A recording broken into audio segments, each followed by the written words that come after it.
Wagwan, it's your girl Dominique, and I'm finally filming the BALI vlog slash, everything you need to know video. So the first thing that I really think everyone needs to know is before you go to Rite Aid or any pharmacy and grab Pepto-Bismol or Imodium. I tried my very best to avoid belly and I still encountered it the very last day. Now my sister who was with me, she got diarrhea like every single day, but thank God I had Pepto-Bismol as well, so I helped her out. Otherwise she would have been on excursions pooping.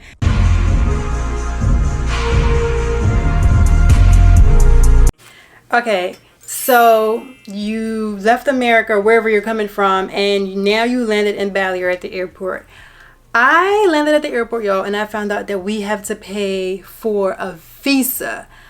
I didn't know that Americans had to pay for a visa for Bali. It's $35, but if you don't have any cash on hand, that's perfectly fine. They have a debit card machine. After that, then you're gonna go over and present them with your COVID vaccine information, and then you're gonna wait for your luggage and you're out of the airport. Now, when you first go outside of the airport, you are going to the most troubling part of my research for Bali: money conversion ATMs.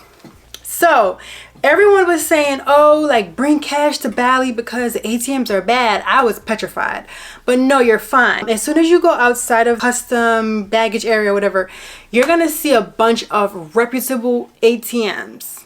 There's also gonna be money converters. I find that ATMs give the best conversion when I'm traveling. When I took out 1,000,000 rupees, it was only $70 when I checked my card. It depends on how long you're there. If you're there for a really long time, this is not advice that would work for you. But if you're just in the country for a few days like myself, I say depending on how long you stay, kind of gauge your activity level. If you're someone that you're going to be doing a lot of different things every single day that you'll need to pay, then I obviously would need to take out more. So then after that, when you're actually outside, you're going to get to the taxi area.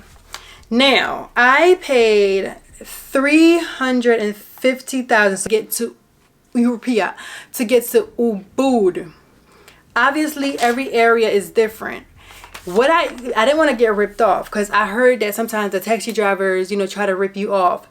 I stopped at the information desk before I went outside and I said, hey, what is the price range for Ubud? And they said people can charge you from 350 all the way up to 500. I went outside and they charged me 350. Child, I jumped in that taxi so fast because that was a good price. If you don't want to book the taxi, as you probably learned from your research, Bali has ride-sharing apps. They're trying to make it where the taxi drivers aren't ripping tourists off, because taxi drivers do rip tourists off. There's two ride-sharing apps that I use: Grab and Gojek. Grab didn't work for me. When I tried to use it, it just wasn't working. But I think it varies on what part of Bali you're in. So download it just in case you're ever in a bind. What worked for me when I needed it was Gojek. Also, Grab, you can order food. It's kind of like Uber Eats in America. So it's the same exact concept. I'm going to walk you through. So I was not in Bali for a long time. My Bali experience is not as eventful as some other bloggers or vlogs that, are on YouTube. I wasn't there for long. I actually went to Bali to do one thing and one thing only. There's this one waterfall that I saw, and I just had to experience this waterfall, and it was worth it.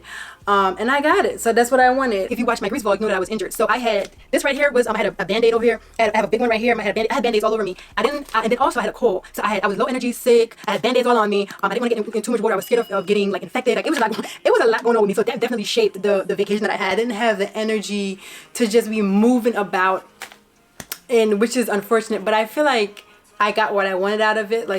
So I don't regret anything. Well, I may have one regret. We'll talk about that.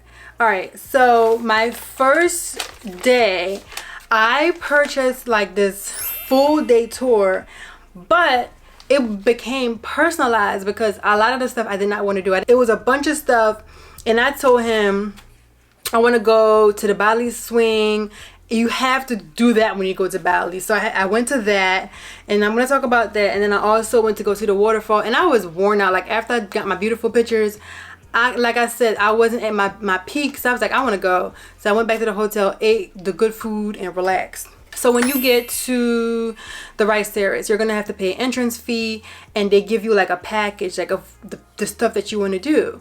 So I really wanted to do the Bali swing, and I wanted to take the bird nest pictures, and that's all I wanted to do. So they had adjusted the price for me. I think I paid like 200,000 or something like that for that, because I didn't want to do all the extra stuff, and people walk around the rice. I don't want to do that.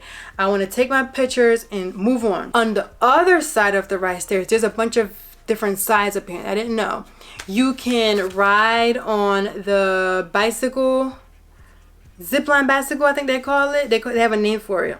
That one was 250 by itself. So yeah, so that one activity was 250. And they had other things. They had zip line on the other side, and that place you pay 1 fee to get in, and then so you'll be just paying entrance fees all day long. That's what I'm telling y'all. Don't even do the hassle, because I had paid one entrance fee over by the swing, and then I came over here and there's another entrance fee separate from the 250,000 rupiah. It was worth it. It was a nice experience. And then I went to this waterfall, Kanto Lampo. So when you get to Kanto Lampo, you pay to get in, right? And then I'm trying to remember everything. And then you walk down. So when you walk down, your tour guide or whoever is going to connect you with a guy, and he is the one that's going to take your pictures. They are excellent at taking pictures. So by the way, I'm also going to include information for the guy, Julie. Julie took wonderful pictures of me, y'all. Oh my God, if you're like me and you're picky about your vacation picture, Julie's going to arrange everything for you. When I tell you nobody else's pictures compared to Julie's, Julie, it's hard to satisfy me when it comes to pictures. Julie did a really good job. I'm going to give you guys his WhatsApp. Just WhatsApp him and tell him. He'll even come to the airport and pick you up.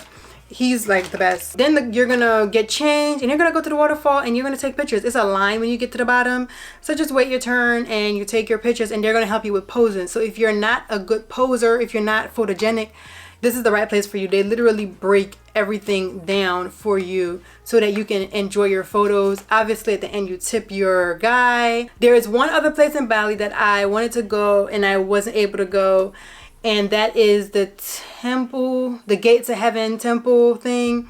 I actually did want to take that picture. Later in life, if maybe I don't know, I end up there for some reason, I would want to go back to the gate of heaven. The reason I didn't go is I wanted to go before I went to the airport, and Julie told me you'll wait about 2 hours in line. He said it doesn't matter what time you get there. You have to wait about 2 hours in line. And then he was just explaining the whole thing to me, and it just sounded like a lot. The picture is wonderful, but it wasn't worth me sitting in line for 2 hours. I'm just not that pressed. This is another place that I always want to go to, this nusa penida place.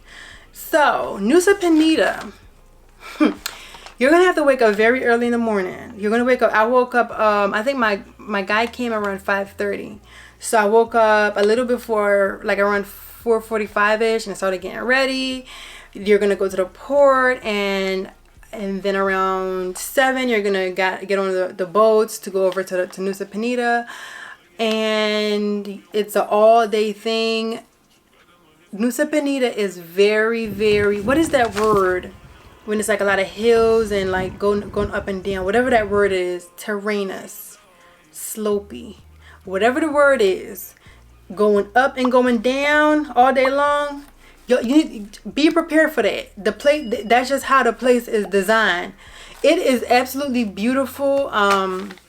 Everyone should see that level of beauty, you know, at least sometime in their lifetime. It is absolutely beautiful. However, it's just a lot of work to get to that beauty.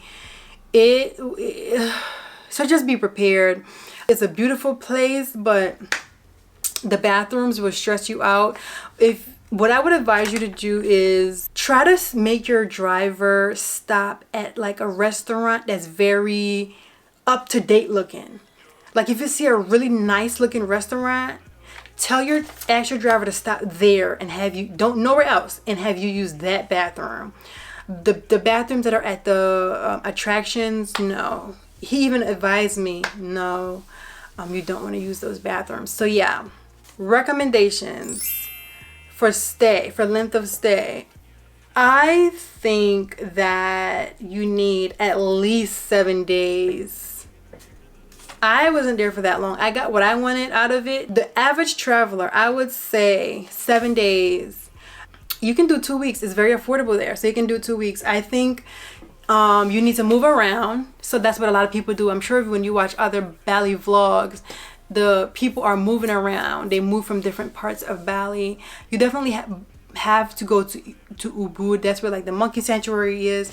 I'm not a big fan of animals, and actually my hotel was right next to the monkey sanctuary, so I saw the monkeys for free. The monkeys were on top of were at my hotel, so I didn't need to pay for that. But no, you have to stay in Ubud. Just be warned, it's the jungle.